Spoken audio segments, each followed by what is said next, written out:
Obviously, there's not a finite number of jobs or a finite amount of wealth. Otherwise, we would still be sitting around in caves, figuring out how to divide up pieces of firewood and, the occasional dead deer. So most of the wealth in civilization, in fact, not most, all of it has been created. And it got created from somewhere. It got created from people. It got created from technology. It got created from productivity. It got created from hard work.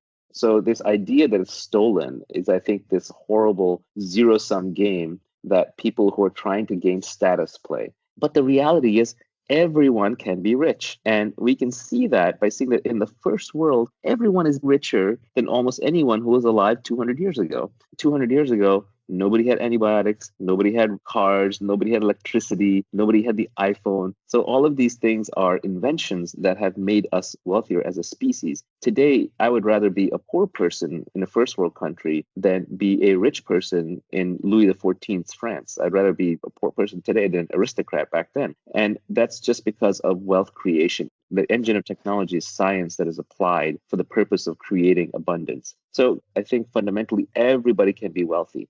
And the thought experiment I want you to think through is, imagine if everybody had the knowledge of a good software engineer and a good hardware engineer. If you could go out there and you could build robots and computers and bridges and program them, let's say every human knew how to do that. What do you think society would look like in 20 years? My guess is what would happen is we would build robots, machines, software, and hardware to do everything, and we would all be living in massive abundance. We would essentially be retired in the sense that none of us would have to work for any of the basics. We'd even have robotic nurses. We'd have like machine-driven hospitals. We'd have self-driving cars. We'd have farms that are 100% automated. We'd have clean energy. So at that point, we could use technology breakthroughs to get everything that we wanted. And if anyone is still working at that point, they're working as a form of expressing their creativity. They're working because it's in them to contribute and to build and design things.